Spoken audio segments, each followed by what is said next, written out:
Welcome to Mindfully Augmented, where we talk about living with intention in a world that is shaped by technology. I am A. And I'm B, and this episode is brought to you by the Hierarchy of Needs app, available on the App Store in the US. Excellent. What are we talking about today, A? We're going to be talking about Tech Week reflections. I want to know what New York City is telling us about the future. That's a great question. So yeah, for a little background to the audience, I was at Tech Week last week, and I got to go to a lot of different events and a lot of presentations. One was at the Fashion Institute of Technology. I got to go to Anthropic's showcase where they talked about a few things. And I mean, the number one theme of the entire Tech Week was AI. AI was everywhere. AI was at the heart of conversations about tech, healthcare, fintech, financial technology, everything. And then you also had a lot of people who were founders or new founders of businesses that were, AI engineers, and they were really proud of the startup that they've created.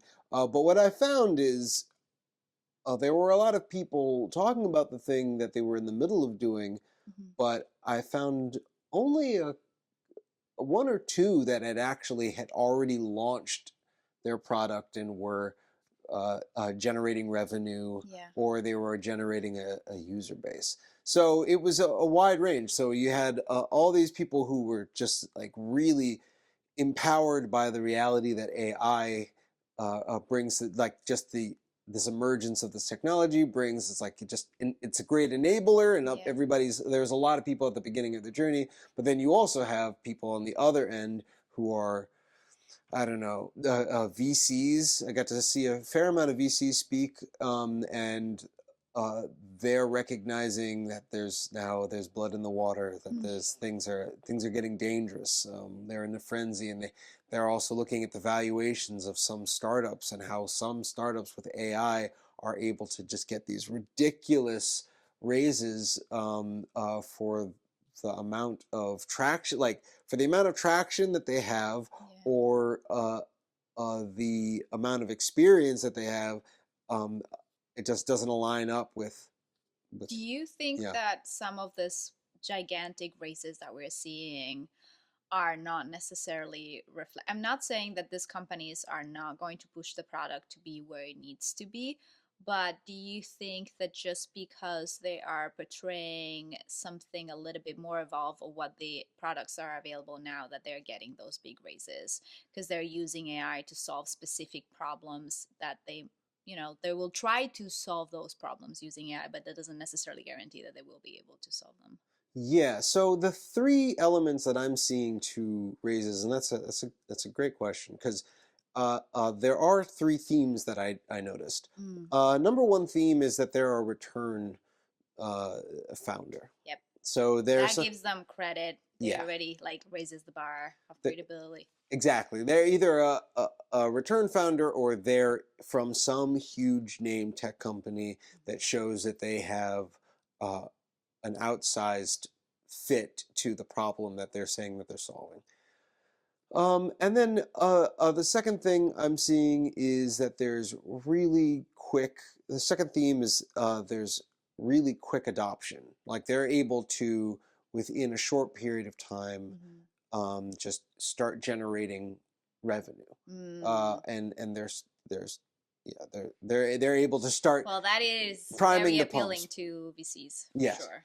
Absolutely. Because I think security in everything so uncharted with things that they are in the world right now, showing that your product is having specific traction. Yeah.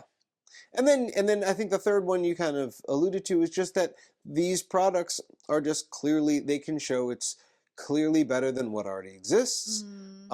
And there's such a small team behind the solution that the margin that they're getting from what they're able to offer is just incredible. So those three together just show any VC within the context of the companies that they could invest in, it Yeah. seems like a sure bet. But I think what I also noticed is that it, I'm not seeing a lot of VCs really tracking how the rate of AI's um, improvement is going to change their time scale over the next few years. And this is something that we had alluded to in a different episode, an earlier episode, where it's just the power law no longer works if AI's improvement is going to make it so a company's if a company's return on investment was supposed to be over the course of 3 to 5 years, and they get disrupted within 2 to 3 years, then that changes the return on the investment for all the VCs. Yeah. Now, another side of that, something that I didn't really fully appreciate until this tech week, was that while the return on investment they may not have that longer tail return on investment, they are more likely in a shorter period of time to get um, a, a decent return on their Like a investment. Yeah, sprint investment. yeah. Like, well, yeah. So if they invested, let's just for simple math, they invested $1 million and they were expecting to get 10 over the course of 5 years, but instead they just got $2 million over the course of 3. But they also, more companies within their portfolio also Are were doing the able to same. get to $1 million. Then the numbers change a little bit, and so it's not necessarily going to be an awful bet for them if they're going by these early adoption numbers, and they can see that, like, well, at least they're going to be able to break even at year 1, and year 2 they might actually be able to get, if they were to exit at that Oh, point. that's what I was going to say, exiting at the 2-year mark with doubling their investment. Yeah, but I don't think any of these companies are expecting to exit, and I think that feels like day trading like that, right? Yeah, yeah. Just sure bet on that company. Yeah, and sorry, I think I misspoke. I don't think any of these companies are expecting to exit within the course of a year to 2. Right. Yeah. And the chances are their exit isn't going to be available for them past a 3-year point for the bulk of the startups. But that said, there were a lot of other interesting things that were going on besides what the VCs were talking about. I have a question. Yeah. How did you feel going into Tech Week with a product that we discussed that we are looking for funding, but at the same time we realize the importance of developing a relationship and building and expanding our network? I want to hear how you felt. Yeah, so this is interesting. So as you know, I struggled with going into these networking social situations. While I've often put myself in these situations, it's never been something I've been excited about doing. But this time was a little different. Why? This time, first of all, I was really excited about the product that we've been developing. I'm pretty confident, after spending 2.5 years of getting my hands dirty with AI, doing day in, day out research and tracking the rate of improvement of the industry as a whole in a way that I don't feel like a lot of people around me had the same general context of the industry that I did. But then also just being excited about where things are leading, especially through the lens of what we're building, this AR, VR element. I had something kind of unique in the context of all the circles that I found myself in.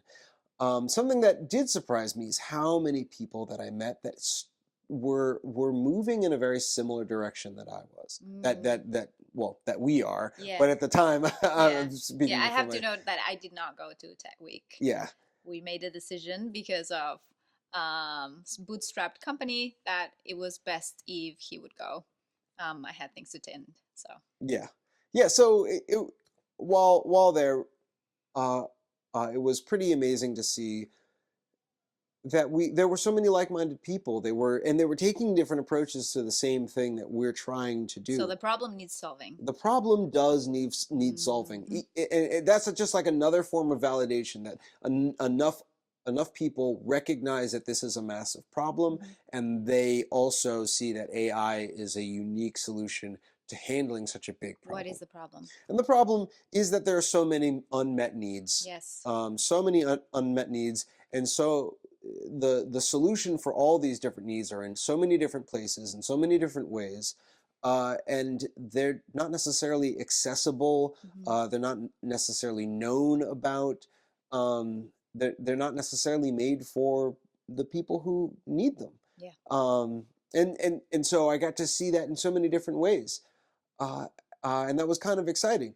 But also, how this all made me feel was actually even more confident in what we had been doing, because not only had we've really considered the framework of our project, of our product, Product. not No, don't say yeah, project. no, it's not product, That's a. not a project anymore. We No. moved out of that a couple months ago, but now it's starting to settle in that this is an actual product. Mm-hmm. uh, and it's not just that we've had such a large scope that we've considered, Yeah. uh, but we've really actually developed a product. Mm-hmm. We've actually, that is the difference, Mm-hmm. right? That we've taken it from a project, something that we've thought about and is like we're excited about, to something that we've actually iterated on more than a few times at this Yeah. point. That's true. And we've already gone through a fair amount of feedback cycles Mm-hmm. and iteration cycles, and now we're on our third major iteration cycle, where we're retooling, we're going Yeah. back, and we're going back to first principles, given what we know, Mm-hmm. and building this thing again, which is something that is unique to a world where AI exists. Yeah. Before, you had the waterfall method, where you would build each little small component and build it up over time.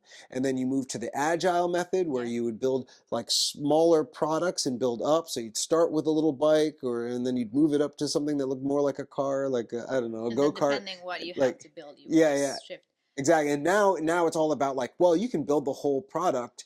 It'll be really nasty and funky the first time, but then you can learn a lot, and then you just go back to the drawing board, build the Yeah. same product again, but this time it's tighter and tighter and tighter. And so this is the AI workflow now that we're in, and it was exciting to see where we are in comparison to our I wanted to say comrades, but just our equals, our Peers. peers. Yeah. Peers. Did you learn anything about yourself during this week? Man, I like to talk.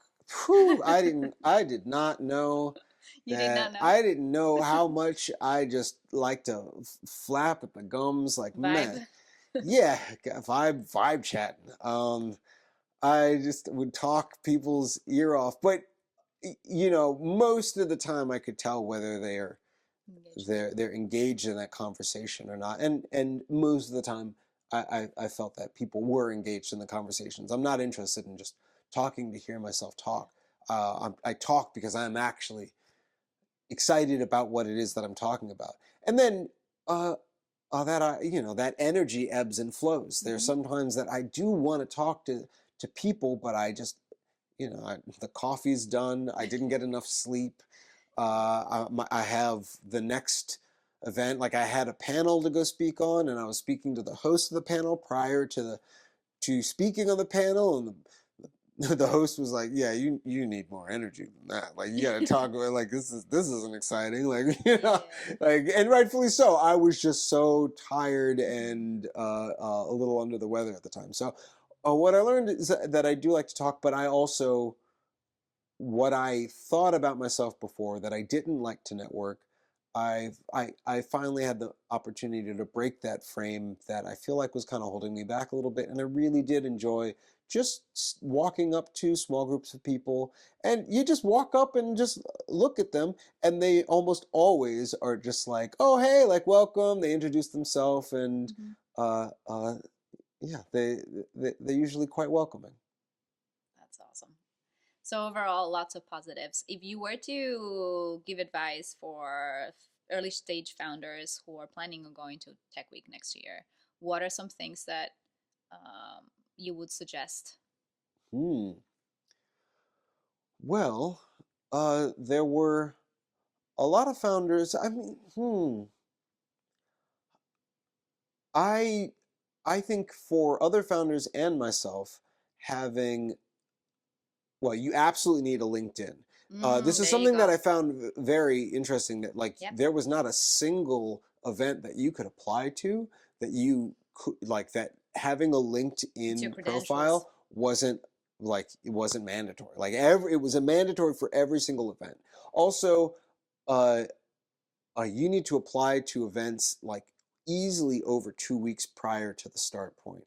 When I had first, even, and this is oddly enough, even though not all the events are up yet, Hmm.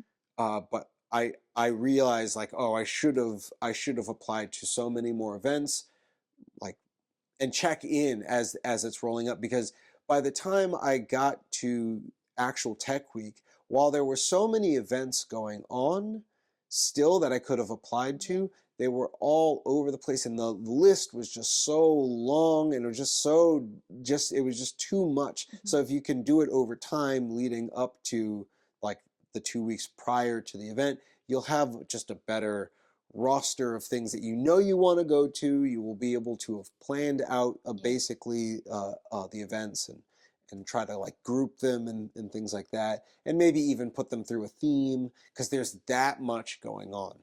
So I think a lot of the advice initially is really just Plan. planning. Yeah, Yeah. planning. Prepare. Make sure that you've got plenty of water. A an umbrella because it It's rains yeah. and you don't know when, and it gets at least it was hot this time. But then and the LinkedIn, I think those are the first three. But then also just be generally interested in connecting for the sake of connecting, and maybe even broadening your range. Like you may have an app in a very specific area, Hmm. but I think making these general connections uh, can can give you other opportunities to some pretty amazing things. Awesome. Those were all my questions. Excellent. Well, I mean, I think we're at time, so it's Yeah. perfect. So yeah, thank you for listening. This episode was brought to you by the Hierarchy of Needs app, available in the App Store. And until next time. See you soon.